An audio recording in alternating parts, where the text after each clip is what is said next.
கல்லூரி மாணவர்கள் மத்தியிலும் ரொம்ப ரொம்ப ஃபேமஸாவே இருக்கிறாங்க. அவங்க உருவாக்கின முக்கியமான ஆளுமை இங்கிலாந்தின் முதல் பெண் பிரதமரான மார்கரெட் தாட்சர் அவர்கள் தான். அங்கிருந்த மற்ற ஆண் ஆசிரியர்களை விட அவங்க அறிவில் சிறந்தவராகவும் ஆய்வில் சிறந்தவராகவும் இருந்தாங்க.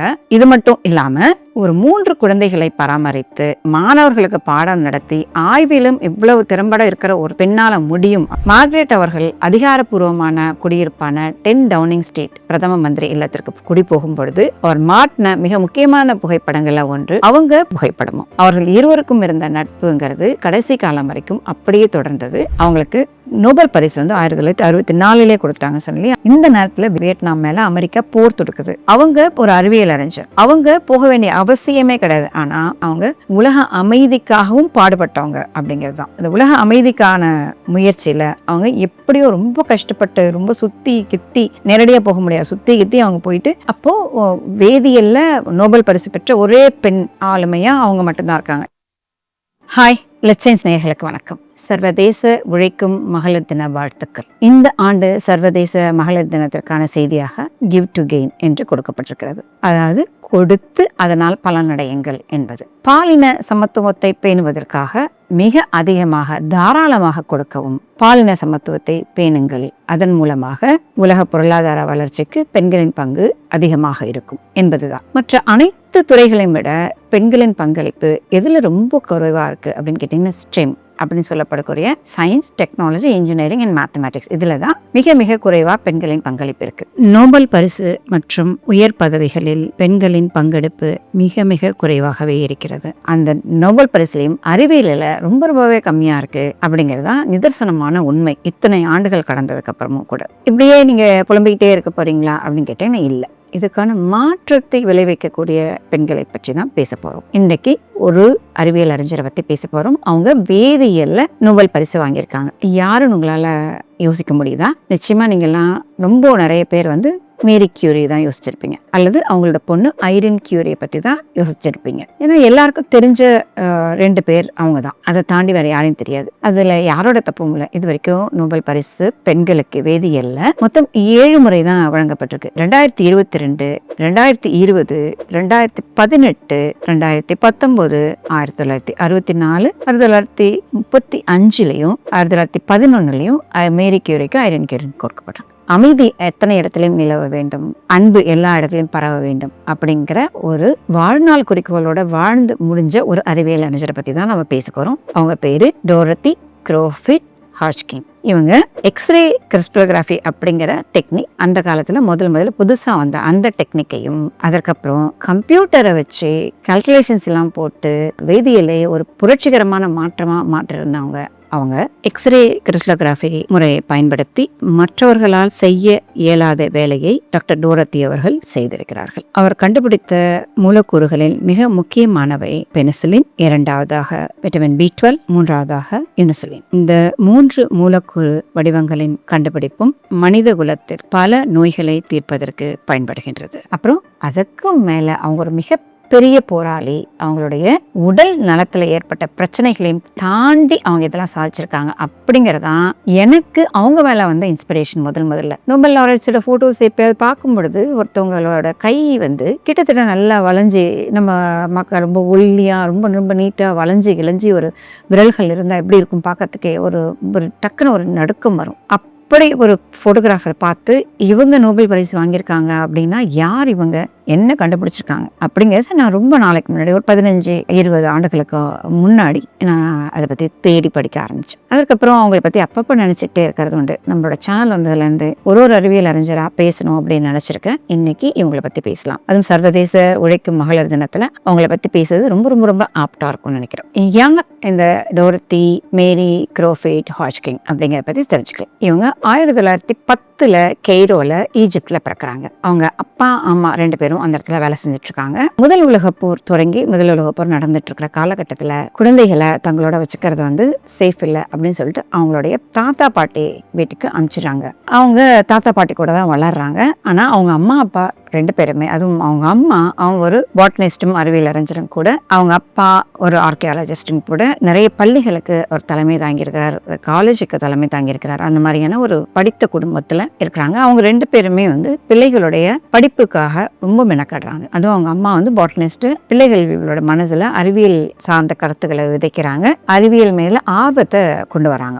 இவங்களுக்கு 10 வயது ஆகும்பொழுது அவங்க ஒரு பள்ளிக்கு அனுப்பும் பொழுது அங்க வந்து அறிவியல் புலம் வந்து பெண்களுக்கு இல்லை. அதாவது 1920. ஆனா இவங்க எந்த பள்ளியில அறிவியல் புலம் இருக்கோ அந்த பள்ளியில கொண்டு போய் சேர்க்கிறாங்க. அதுக்கப்புறம் ஹை ஸ்கூலுக்கு வரும்பொழுது கெமிஸ்ட்ரி தான் எடுக்கணும் இவங்க அப்படின்னு சொல்லும்போது யாருக்குமே அங்க கெமிஸ்ட்ரியை கொடுக்க மாட்டேங்கிறாங்க. ரொம்ப கஷ்டப்பட்டு அவங்க அப்பா அந்த பெண்ணுக்கு கெமிஸ்ட்ரி வாங்கி கொடுத்துட்டாரு.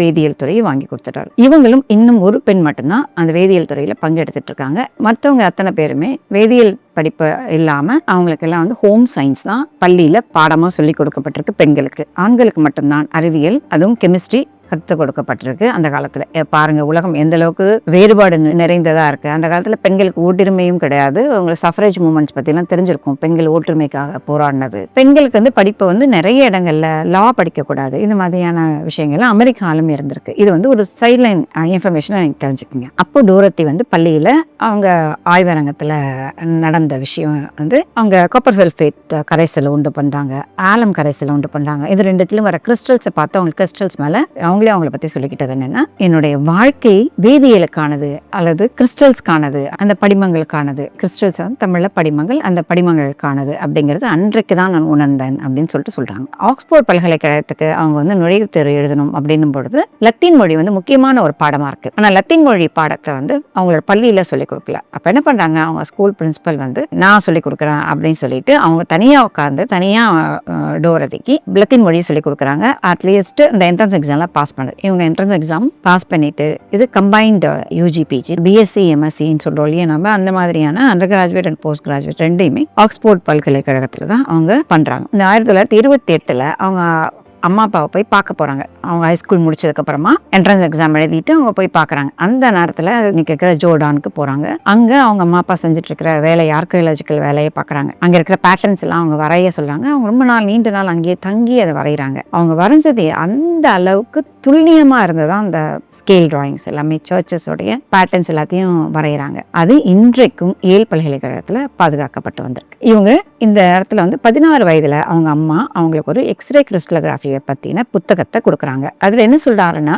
எக்ஸ்ரேஸ் மூலயமாக நீங்க அணு துகள்களை கண்டுபிடிக்கலாம், ஆட்டம்ஸ் நீங்க கண்டுபிடிக்கலாம் அப்படின்னு சொல்லிட்டு சொல்றாங்க. இதுதான் அவங்களுக்கான பெரிய மாற்றத்தை உண்டு பண்ணது. இது புதுசா இருக்கே அப்படின்னு சொல்லிட்டு நினைக்கிறாங்க. இதுதான் நம்மளுடைய எதிர்காலம். 1928 அவங்க வந்து சோமர்வெல் காலேஜ், ஆக்ஸ்போர்ட் யூனிவர்சிட்டிக்கு போறாங்க. அங்கதான் அவங்க யூஜி பிஜி ரெண்டுமே பண்றாங்க. கடைசி வருஷமா பிஜில அவங்க ஆய்வுத்துறை தேர்ந்தெடுக்கும் பொழுது அவங்க கிறிஸ்டலோகிராஃபியை தேர்ந்தெடுக்கிறாங்க. இதுதான் அவங்க வாழ்க்கையில நடந்த மிகப்பெரிய முதல் திருப்புமுனை. ஜேடி பர்னல் லேப்ல கேம்பிரிட்ஜ்ல அவங்களுக்கு பிஹெச்டி பண்றதுக்கான வாய்ப்பு கிடைக்குது. ஜேடி பர்னல் வந்து கடைசி வரைக்கும் அவங்களுக்கு ஒரு நல்ல உற்ற தோழனாவே இருந்துட்டு இருக்கிறாரு, கடைசி காலம் வரைக்கும். அது பின்னாடி நம்ம பார்ப்போம், ரொம்ப முக்கியமான காலத்தெல்லாம் பார்க்கலாம். அவங்க ஸ்ரீரார் கிறிஸ்டல்ல பிஹெச்டி சப்மிட் பண்ண உடனே அவங்களுக்கு மீண்டும் ஆக்ஸ்போர்ட் பல்கலைக்கழகத்துல வேலை கிடைக்குது. அதே அவங்க படிச்ச சோமர்வெல் காலேஜ்லயே கிடைக்குது. அவங்க பெரும்பகுதி வாழ்க்கைய ஆக்ஸ்போர்ட் யூனிவர்சிட்டியில தான் கழிக்கிறாங்க. அதுக்கப்புறம் இது வரைக்கும் ரொம்ப சாதாரண ஒரு வாழ்க்கை கதையா இருக்கு இல்லையா. ஆனா அவங்க பிஹெச்டி படிச்சுட்டு இருக்கும் பொழுது அவங்களுக்கு கையில ஒரு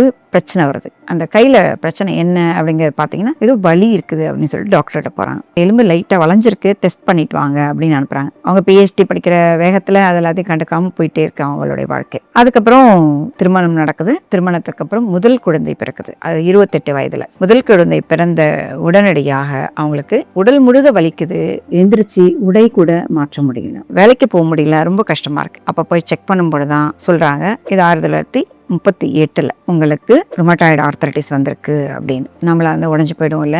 அதுவும் அந்த காலகட்டத்துல மருந்து எல்லாம் அந்த அளவுக்கு கிடையாது, மருத்துவத்துறை இந்த அளவுக்கு விரிவா இல்லை. ஆனா அவங்க அதையும் மீறி தொடர்ந்து வேலைக்கு போயிட்டு இருக்காங்க. ஒரு பீரியட்ல அவங்களோட கை எலும்புகள் எல்லாம் நல்லா வளைய ஆரம்பிச்சிருது. அது 3வது குழந்தை பிறந்ததுக்கு அப்புறமா அவங்களுக்கு கை எலும்புகள் ரொம்ப வளைய ஆரம்பிச்சிருது. ஆர்த்தரைட்டிஸ் பிரச்சனை ரொம்ப ஜாஸ்தியாயிடுது. நடக்கவே சிரமப்படுறாங்க. ஆனா அவங்களோட ஆய்வு நிறுத்தவே இல்லை. அவரோட கணவரை பத்தி முக்கியமா சொல்லி ஆகணும். அவரோட கணவர் பெயர் தாமஸ் ஹாட்கின். தாமஸ் ஹாட்கின் அவங்க வந்து மார்க்சிஸ்ட் வரலாற்று ஆரஞ்சர் அப்படின்னு சொல்லப்படுறாங்க. டோரத்தி அவரோட கணவர் உடன் இருந்து குடும்பத்தை கவனிக்கல. ஆனா அந்த காலத்து ஆண்களை போல பெண்களை மதிக்காதவரை இல்லை அப்படிங்கறதான் டோரத்தி ஹாட்கின் இருவருக்குமான குடும்ப வாழ்க்கையின் வெற்றிக்கான காரணமா இருந்தது. படித்த பெண்களுக்கு குடும்ப வாழ்க்கை அமையாது. ஏன்னா அந்த காலத்துல இருந்த ஆணாதிக்கம் நிறைந்த ஆண்கள் பெண்களை மரியாதையா நடத்த மாட்டாங்க. டோரத்தி அவர்கள் ரொம்ப அன்பே உருவானவராக இருந்தாருன்னு சொன்னேன் இல்லையா.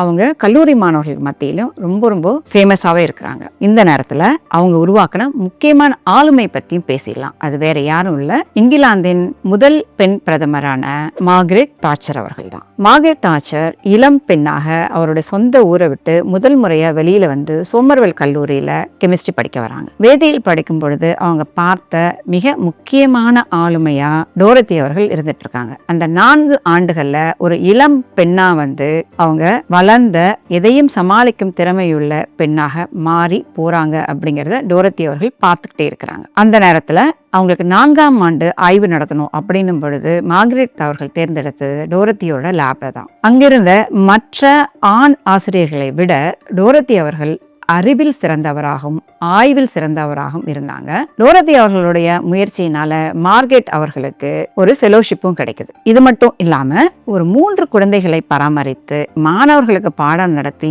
ஆய்விலும் இவ்வளவு திறம்பட இருக்கிற ஒருத்தரால ஒரு பெண்ணால முடியும் அப்படின்னா நம்மளாலேயே முடியும். நமக்கும் இப்படியான நல்ல காதல் நிறைந்த வாழ்க்கை கிடைக்க வாய்ப்பு இருக்கு. நம்முடைய குடும்ப வாழ்க்கையும் நல்லா அமையலாம், அதே நேரத்துல நம்மளுடைய வேலை மற்ற வளர்ச்சிகளும் நன்றாக அமையலாம் அப்படிங்கிற உத்வேகம் மார்கரெட் தாட்சர் அவர்களுக்கு டோரத்தியை பார்த்து தான் வருது. மார்கரெட் தாட்சர் அவர்கள் இளம் பருவத்திலேயே மாணவர்களோட அரசியல்ல சேர்றாங்க. ஆனா அவங்க சேர்ந்த பார்ட்டி கன்சர்வேட்டிவ் பார்ட்டி, டோரத்தி அவர்கள் இருக்கிறது சோசியலிஸ்டிக் பார்ட்டி. 2 பேரும் எதிர் துருவமா அரசியல்ல நிக்கிறாங்க. இருந்தாலும் அவங்களுக்கு இடையிலான நட்பு எப்பயுமே தொடர்ந்துகிட்டே இருந்திருக்கு. இங்க கல்லூரி படிப்பை முடித்த மார்கரெட் அவர்கள் ஒரு பிளாஸ்டிக் கம்பெனிக்கு வேலைக்கு போறாங்க. பின்னால அவருடைய கணவரான தாட்சரை பார்த்து காதலித்து மனம் புரிந்து டோரத்தி மாதிரியே ஒரு சக்சஸ்ஃபுல்லான லைஃபையும் அவங்க வாழ்ந்திருக்காங்க. அவங்க இங்கிலாந்தின் முதல் பெண் பிரதம மந்திரி மட்டும் அல்ல, அறிவியல் படித்த முதல் பிரதமரும் அவங்க தான். அதற்கு முன்னால் இருந்த அத்தனை ஆண் பிரதம மந்திரிகளும் இங்கிலாந்தில் ஒருவர் கூட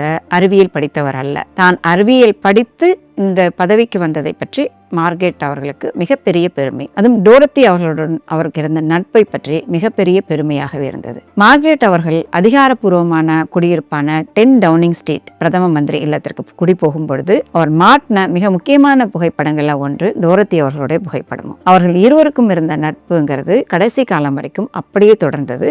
மார்கரெட் அவர்கள் வந்து ஒரு காலகட்டத்துல அரசியல்ல தொய்வு ஏற்படுது. தாட்சர் அவர் நின்ன எலெக்ஷன்ல தோத்து போயிட்டார். அந்த நேரத்துல அவங்களுக்கான உத்வேகமா அமைஞ்சது ஏதுன்னு கேட்டீங்கன்னா, அந்த நேரத்துல டோரத்தி அவர்களுக்கு நோபல் பரிசு அறிவிக்கப்பட்டது. அப்போ பத்திரிகை எல்லாம் என்ன எழுதினாங்கன்னா, இங்கிலாந்தின் ஒரு குடும்ப தலைவிக்கு, ஒரு இல்லத்தரசிக்கு நோபல் பரிசு வழங்கப்பட்டது அப்படின்னு எழுதியிருக்காங்க. அந்த அளவுக்கு தான் அந்த காலத்துல புரிதல் இருந்திருக்குன்னு பாத்துக்கோங்க. அவங்க தான் இன்றைக்கு வரைக்கும் வேதியியல்ல நோபல் பரிசு பெற்ற ஒரே இங்கிலாந்தை சேர்ந்த பெண்மணி அப்படிங்கிறதும் ஒரு அடிஷனலான குறிப்பா எடுத்துக்கலாம். இந்த காலகட்டத்துல ஒரு பெண்ணால ஒரு நோபல் பரிசையும் சாதிக்க முடியும் அப்படிங்கிறதும், 2வது FRS அவங்க வாங்குறாங்க. அது வரைக்கும் ராயல் சொசைட்டில பெண்களுக்கு அனுமதியே கிடையாது கெமிஸ்ட்ரியில. இவங்க தான் முதல்ல டோரத்தி அவர்கள் தான் அதையும் 1947லயே வாங்குறாங்க. இது எல்லாம் சேர்ந்துதான் மார்கரெட் அவர்களுக்கு தானும் இந்த மாதிரி முன்னேறலாம் அப்படிங்கிற ஒரு எண்ணத்தை உத்வேகத்தை கொடுத்துக்கிட்டே இருக்குது. அதிலும் 1964ல டோரத்தி அவர்களுக்கு கிடைத்த நோபல் பரிசு மார்கரெட் அவர்களுக்கு மிகப்பெரிய உத்வேகத்தை கொடுத்திருக்கு.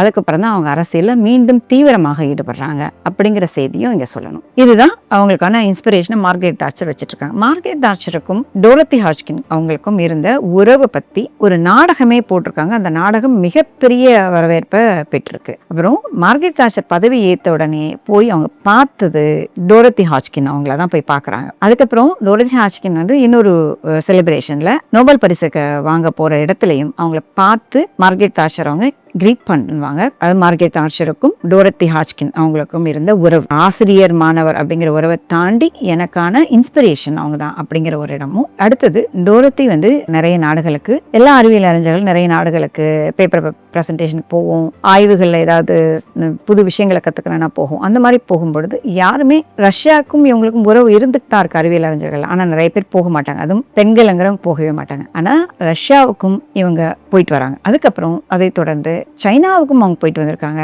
அந்த நேரத்துல உலகம் முழுது கோல்ட் வார் அப்படிங்கிறது, அதாவது உண்மையான சண்டை அப்படிங்கிறது வந்து ஒருத்தர் அடிச்சுக்கிறது, பாம்பு போட்டுக்கிறது, சுட்டுக்கிறது. ஆனா அது இல்லாம கருத்தியல் ரீதியான சண்டை, USSR வந்து ரஷ்யா வந்து சோவியத் யூனியன் கவர்மெண்ட்ல இருக்கவங்க கம்யூனிஸ்ட், மற்ற நாடுகள் எல்லாம் முதலாளித்துவ நாடுகளா இருக்கிறதுனால ரெண்டுத்துக்கும் நடுவில் ஒரு போராட்டம் நடந்துட்டு இருக்குது, ஒரு பனிப்போர் நடந்துட்டு இருக்கிற ஒரு காலகட்டத்தில் இவங்க தைரியமா போயிட்டு வந்த ஒருத்தவங்க இவங்க தான் அப்படிங்கிறது பார்க்கணும். அதுக்கு அடுத்தது அதை விட முக்கியமான ஒரு சாதனை அவங்க செஞ்சது, அவங்களுக்கு நோபல் பரிசு வந்து 1964 கொடுத்தாங்க சொல்லி, அதுக்கப்புறமா அவங்க உலகம் முழுக்க நிறைய நாடுகள்ல பேச கூப்பிடுறாங்க. அதுக்குள்ள அவங்களுடைய உடல்நிலையும் ரொம்ப மோசமாயிடுது. அப்படி இருந்தாலும் அவங்க போயிட்டு வந்துட்டு இருக்காங்க நிறைய நாடுகள்ல. இந்த நேரத்துல வியட்நாம் சண்டை நடக்குது. வியட்நாம் மேல அமெரிக்கா போர் தொடுக்குது. ஏன்னா அங்க இருக்கிற கம்யூனிஸ்ட் கவர்மெண்ட்டை அழிக்கணும் அப்படிங்கறதான் அமெரிக்காவோட குறிக்கோள். அதுக்காக போர் நடந்துட்டு இருக்கு. யாருமே அங்க போக முடியாத இடத்துல இருக்காங்க. ஆனா டோரத்தி அவங்க ஒரு அறிவியல் அறிஞர், அவங்க போக வேண்டிய அவசியமே கிடையாது. ஆனா நான் முதல்லயே தொடக்கத்திலேயே சொன்னேன், அவங்க உலக அமைதிக்காகவும் பாடுபட்டவங்க அப்படிங்கிறது தான். இந்த உலக அமைதிக்கான